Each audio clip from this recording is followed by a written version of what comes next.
Hello दोस्तों, स्वागत है आपके अपने यूट्यूब चैनल ग्रेटो इंडिया में। तो जो भी दोस्तों एसएससी 2024 एनटीपीसी की जो तैयारी कर रहे हैं उसके लिए ये क्लास रीजनिंग की वेरी इंपॉर्टेंट रहने वाली है। तो यदि आपने ये क्लास इससे आने वाली जो भी इससे पहले वाली जो भी क्लासें हैं आपने नहीं देखी हैं तो इस क्लास को ज़रूर देखें और उसके बाद ही ये प्रैक्टिस सेट थर्ड आपको स्टार्ट करना है। तो चलो इस सेशन को स्टार्ट करते हैं वेरी इंपॉर्टेंट क्वेश्चन के साथ। चलो, यहाँ पे क्वेश्चन क्या पूछा है बताइए जल्दी। यहाँ पे तो देखिए, यहाँ पे क्वेश्चन जो है आपके स्क्रीन पर कौन सा पूछा गया है, आराम से इस क्वेश्चन को देखें। चलो, यहाँ पे पूछा गया है, यहाँ पे क्वेश्चन कि जूते, फिर यहाँ पे पूछा घास और मोबाइल। जूते, घास और मोबाइल, यहाँ पे वेन आरेख द्वारा आपको क्या करना है, सही संबंध यहाँ पे बताना है। तो यहाँ वेन आरेख द्वारा यहाँ पे जो सही संबंध है यहाँ पे आपको बताना है। ओके, तो चलो बताइए जल्दी से यहाँ पे क्या होगा, यहाँ पे आरेख कौन सा सही बनेगा। तो देखिए, जूते, घास और मोबाइल। तो यहाँ पर देखा जाए तो जूते भी अलग होते हैं, घास भी अलग होती है, और फिर यहाँ पे मोबाइल की बात करें तो मोबाइल भी क्या होगा, अलग होगा। तो यहाँ पे सही ऑप्शन क्या हो जाएगा फिर दोस्तों, यहाँ पे ए ऑप्शन यहाँ पे राइट होगा। क्योंकि यहाँ पे ये जूते हो सकते हैं, ये घास हो सकती है, और यहाँ पे ये मोबाइल हो सकता है। ओके, तो यहाँ पे ये इस तरीके से ही क्वेश्चन बनेगा। ओके, चलो चलो यहाँ पे, तो यहाँ पे ऑप्शन ए अपना राइट होगा। चलो, चलिए बढ़ते हैं अपने प्रश्न संदर्भ 2 नंबर पे।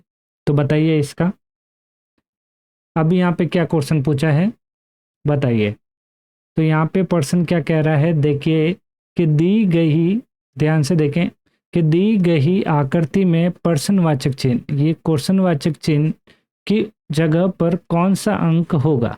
तो मतलब यहाँ पे ये देखिए, यहाँ पे ये क्वेश्चनवाचक चिन्ह दे रखा है, यहाँ पे कौन सा अंक आएगा वो यहाँ पे आपको बताना है। तो देखिए, अभी यहाँ पे 84, फिर यहाँ 14 या 12। तो अभी यहाँ पे संबंध बताना है 81 या 18 और या 9 या फिर 88। तो क्या होगा यहाँ पे संबंध किस तरीके से बनेगा, तो देखते हैं। तो देखिए बताइए यहाँ पे संबंध कैसे बनेगा। तो देखिए, तो यहाँ पे कौन सा अंक आएगा वो बताना है दोस्तों। चलो, अब यहाँ पे हम देखते हैं दोस्तों। तो देखो, यहाँ से हमको ये दोनों चेक करने पड़ेंगे। दोनों चेक करने के बाद ही आपको पता चलेगा कि भाई यहाँ पे संख्या क्वेश्चनवाचक चिन्ह पे कौन से आएगी। तो देखिए 84 और 12, तो ये कैसे हुआ। तो यहाँ पे हम देख सकते हैं, यदि 84 और 12 की बात करें, 84 और 12 की बात करें, 84 और 12, तो यहाँ पे मल्टीप्लाई करें यदि 7 से, 12 17 84, और 12 और 7 19 हो जाता है। 19 में से -5 करते हैं तो कितना हो जाता है, 14। इस तरीके से कर सकते हैं, कर सकते हैं या नहीं कर सकते हैं। लेकिन देखिए, चलो एक दूसरी ट्रिक लगाते हैं। यदि 84 को यदि हम डिवाइड करते हैं 12 से तो 12 7 84, और मल्टीप्लाई करते हैं 2 से तो 14 हो रहा है ना। ऐसे भी कर सकते हैं। ठीक है, हमने यहाँ पे 12 में ऐड किया था तो 19 हुआ था। चलो एक बार ये देखते हैं, जैसे 81 को यदि डिवाइड करते हैं 9 से तो 99 81 9, और मल्टीप्लाई करते हैं 2 से तो ये 18 बन रहा है। लेकिन हमने यहाँ पे एक और ट्रिक लगाई थी। तो यदि 81 और यहाँ पे हमने 9 से इसको भाग दिया, कितना आया 9, और 9 को मैंने कहा था 9 में 9 जोड़ेंगे तो 18, और -5 करते हैं तो 13 हो रहा है। तो ये तो ट्रिक बनेगी नहीं। चलो यही बनने वाली है। 88 में यदि डिवाइड करें 11 से तो कितना आया 8, और 8 से 2 से मल्टीप्लाई करते हैं तो कितना आ जाता है 16। ओके, तो यहाँ पे इसी ट्रिक में आपका सही आंसर क्या हो जाएगा दोस्तों, डी ऑप्शन राइट होगा, 16। 16 ऑप्शन यहाँ पे करेक्ट हो जाएगा दोस्तों। ओके, चलो बढ़ते हैं आगे क्वेश्चन संख्या थर्ड की ओर। अभी यहाँ पे मिरर बताना है। क्या बताना है दोस्तों, यहाँ पे मिरर के बारे में। तो मिरर कैसे, ध्यान से देखें। यहाँ पे पूछा है जब, यहाँ पे क्वेश्चन क्या पूछा है, जब MN रेखा पर दर्पण रखा जाता है तो निम्न आकृति का दर्पण प्रतिबिंब क्या होगा, वो यहाँ पे बताना है।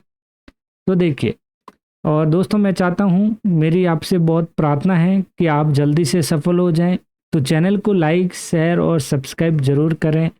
ओके दोस्तों, चलो यहाँ पे आपको क्वेश्चन जो पूछा है तो ध्यान से देखिए। तो यहाँ पे ये एक एम और एन, तो देखिए एम और एन यहाँ पे एक मिरर है, और यहाँ मिरर में क्या होगा, यहाँ पे आपको बताना है कि मिरर किस तरीके से दिखेगा।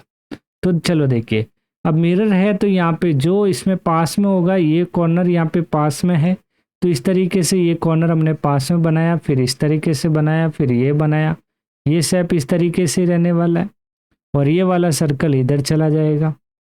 ओके, तो इस तरीके से यहाँ पे देखा जाए तो ये ऑप्शन किस में दिख रहा है आपको, बी में दिख रहा है, तो सही ऑप्शन कौन सा हो जाएगा, बी ऑप्शन राइट हो जाएगा। चलो क्वेश्चन बढ़ते हैं फोर्थ की ओर, कि किसी घड़ी में 9:30 है तो उसी का दर्पण प्रतिबिंब क्या होगा। दर्पण प्रतिबिंब बताना है 9:30 का। तो यहाँ पे सीधा सा कंसेप्ट है, यहाँ पे ट्रिक ध्यान रखें, जब दर्पण प्रतिबिंब पूछे, ध्यान रखें सिंपल ट्रिक है। तो यहाँ पे 9:30 का यदि आपको दर्पण प्रतिबिंब पूछा है तो आपको क्या करना है दोस्तों, 11:60, ध्यान रखें 11:60।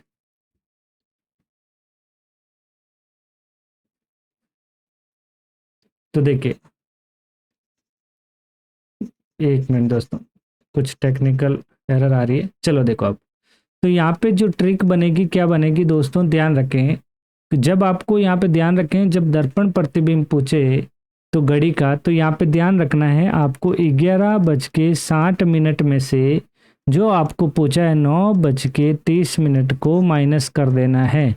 तो यहाँ पे 11 में से तो 2:30। सही ऑप्शन क्या हो जाएगा दोस्तों, ए ऑप्शन यहाँ पे राइट हो जाएगा। तो यहाँ ट्रिक 11 और 60 आपको यहाँ पे डायरेक्टली याद रखना है। ओके दोस्तों, चलो बढ़ते हैं आगे क्वेश्चन संख्या 5 की ओर। बताइए, यहाँ पे एक कथन दे रखा है और एक आपको यहाँ पे निष्कर्ष दे रखा है। तो यहाँ पे कथन और निष्कर्ष का क्वेश्चन है, वेरी इंपॉर्टेंट क्वेश्चन है दोस्तों, ये हर एग्जाम में इस तरीके से क्वेश्चन एक पूछा जाता है। चलो बताइए जल्दी से इसका क्या आंसर होगा। आपकी स्क्रीन पर ये क्वेश्चन, और जल्दी से इसका आंसर दीजिए। तो देखिए, यहाँ पूछा है सभी वर्ष दिनांक है। क्या पूछा है कि सभी वर्ष दिनांक है, मतलब यहाँ पे वर्ष जो है वो ये वर्ष हो गई, और ये सभी वर्ष जो है क्या है, दिनांक का कहने की बात कही है। फिर बोला कोई भी दिनांक दिन नहीं है, तो कोई भी दिनांक जो है ये दिनांक जो है जो क्या नहीं है, दिन नहीं है। तो बताइए, अब यहाँ पे निष्कर्ष पूछा है, बताइए निष्कर्ष क्या दे रखा है, बताइए। अब निष्कर्ष का यहाँ पे ध्यान से देखें, यहाँ पे बोला है कुछ वर्ष दिन है, तो देखिए कुछ वर्ष जो है यहाँ पे दिन है। देखिए कुछ वर्ष दिनांक हो सकते हैं, लेकिन दिनांक और दिन का कोई संबंध है ही नहीं, तो फिर ये भी इसमें यहाँ पे वर्ष में घुसने नहीं देगा। तो यहाँ पे ये अपना निष्कर्ष क्या हो गया, रॉन्ग, कि कुछ वर्ष दिन यहाँ पे नहीं है। फिर बोला यहाँ पे कोई भी दिन दिनांक नहीं है, तो देखिए कोई भी दिन जो है दिनांक नहीं है, बिल्कुल ये राइट हो गया। तो यहाँ पे कथन अपना जो है सेकंड यहाँ पे राइट हो जाएगा। तो यहाँ पे केवल सेकंड निष्कर्ष यहाँ पे राइट है, सही ऑप्शन ये हो जाएगा, यहाँ पे ध्यान रखें। चलो मैं एक और कलर चेंज कर देता हूँ, पता रहे। देखिए, तो यहाँ पे ऑप्शन जो है ये वाला ऑप्शन राइट हो जाएगा। ओके, तो ऑप्शन राइट कौन सा हो जाएगा, केवल निष्कर्ष जो सेकंड तर्क संगत है, सिर्फ ओनली फॉर सेकंड।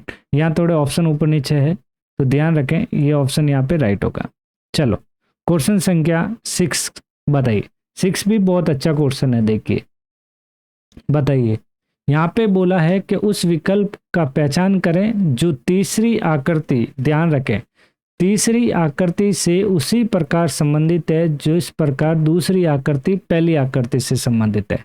तो ये जो दूसरी आकृति है, तो जो आकृति यहाँ पे जिससे संबंधित है वो यहाँ पे पूछा है। दोस्तों थोड़ी कुछ टेक्निकल इशू आ रहा है,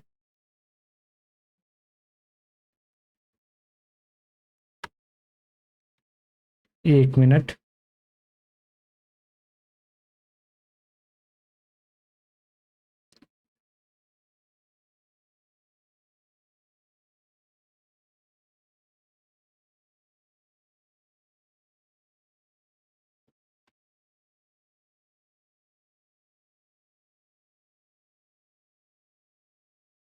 तो देखिए दोस्तों, तो अभी यहाँ पे क्वेश्चन पूछा है कि उस विकल्प की पहचान करें जो तीसरी आकृति उसी प्रकार संबंधित है जिस प्रकार दूसरी आकृति पहली आकृति से संबंधित है।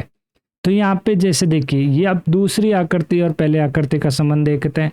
तो यहाँ पे आपने देखा ये, चलो 1 मिनट कलर चेंज कर देते हैं। अब यहाँ पे देखिए, अभी यहाँ पे संबंध पूछा है, तो अभी यहाँ पे आप देख सकते हैं इसका यहाँ पे इस तरीके से संबंध बना रखा है, और फिर यहाँ पे ये त्रिभुज बना हुआ है। चलो इसमें भी हमने देखा यहाँ पे ये त्रिभुज बना हुआ है, और फिर ये एक रेक्टेंगल टाइप बना हुआ है। तो यहाँ पे क्या होगा, तो यहाँ पे इसमें देखिए 1 2 3 4 और 5 भुजा है। तो यहाँ पे देखिए 1 2 3 4 5, यहाँ 6 भुजाएं है, और किसी में तो हो ही नहीं सकती है। तो आप देख सकते हो कोई है ही नहीं दूसरा। तो ये जो संबंध, इसका जो संबंध है सेम इसी से कनेक्टेड हो रहा है अपना, तो सही ऑप्शन सी हो जाएगा दोस्तों। चलो बताइए कि उस विकल्प का चयन करें जो तीसरा शब्द उसी प्रकार संबंधित है जैसा कि पहला शब्द दूसरे शब्द से। पहला शब्द संबंध है एफी से। ओके, तो चांदी का संबंध किससे होगा वो बताना है। तो चांदी का संबंध किससे होता है दोस्तों, तो चांदी का संबंध होता है ए जी से। किससे, ए और जी। सही ऑप्शन क्या हो जाएगा, फिर यहाँ पे अपना ऑप्शन सी ऑप्शन यहाँ पे राइट हो जाएगा। सी ऑप्शन यहाँ पे राइट हो जाएगा। ओके, चलें आगे। चलो क्वेश्चन 8 नंबर चलते हैं। 8 नंबर भी बहुत ही अच्छा क्वेश्चन है कि @ = 5 है, परसेंटेज यहाँ पे 2 है, एंड को 9 का गया, हैज को 7। तो देखिए परसेंटेज को यहाँ पे 2, एंड को क्या कहा गया है 9, और यहाँ पे हैज को क्या कहा गया है 7, और @ को क्या कहा 5। तो यहाँ पे एक सीक्वेंस दे रखी थी सिंबल की, और उसको मान बताओ। तो ये मान बना 29 75। तो यहाँ पे सही ऑप्शन हो जाएगा सी। क्या हो जाएगा, सी हो जाएगा दोस्तों। चलो चलते हैं 9 नंबर क्वेश्चन की ओर बढ़ाइए। बताइए अभी यहाँ पे इसका क्या आंसर होगा दोस्तों।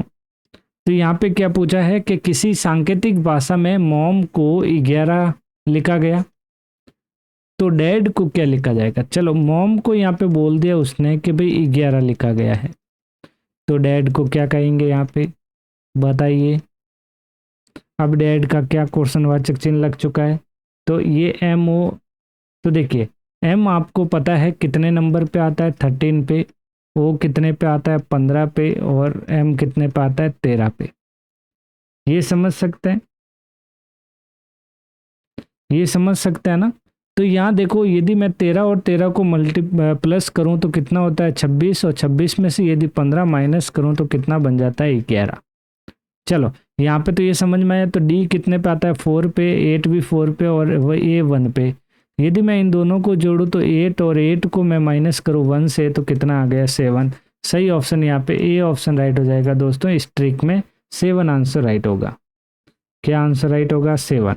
चलो चलते हैं 10वें नंबर क्वेश्चन की ओर। बहुत ही अच्छा क्वेश्चन है जो अपने डायरेक्शन से रिलेटेड क्वेश्चन है कि भाई रमेश उत्तर दिशा में 8 मीटर चलता है। कितना मीटर चलता है 8 मीटर। और फिर वो यहाँ सॉरी गाय नहीं है, यहाँ ध्यान रखें, बाएं कर देना या दाएं कर देना। चलो यहाँ इसका हम दायां कर देते हैं। चलो ये दायां है, ठीक है। दायां मुड़कर 6 मीटर जाता है, तो रमेश मूल बिंदु से कितनी दूरी पर है। तो देखिए आपको डायरेक्शन ध्यान रखना है, उत्तर होता है एक, तो उत्तर के बाद आपको ध्यान रखना है दक्षिण, फिर यहाँ पे ध्यान रखना है पूर्व, और फिर यहाँ पे ध्यान रखना है पश्चिम। तो अपने 4 दिशाएं ध्यान रखनी है, उत्तर दक्षिण पूर्व पश्चिम। अब पूछा है एक यहाँ पे जो रमेश है वो उत्तर दिशा में 8 मीटर। तो उत्तर दिशा मतलब ये ऊपर की ओर चलेगा, मतलब रमेश यहाँ से अपना ऊपर की ओर चला। कितना चला कि रमेश 8 मीटर चला, ये बात हुई। यहाँ पहुँच चुका है। अब फिर वो मैंने यहाँ पे चलो करेक्शन करवाया था, दायां कर दिया हमने। तो देखिए अभी यहाँ पे है, तो ये वाला हिस्सा जो होगा रमेश का बायां होगा, और ये वाला हिस्सा दायां होगा। तो अभी रमेश किस ओर मुड़ेगा, रमेश मुड़ेगा दायां।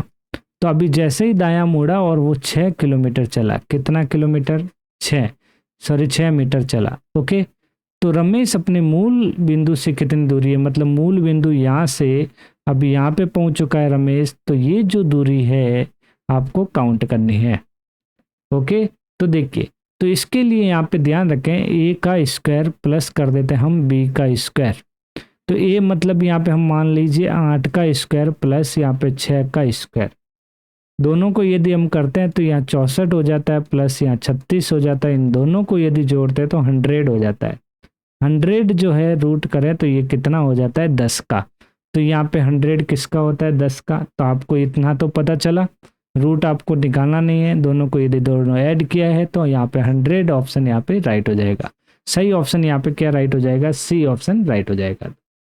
तो दोस्तों ये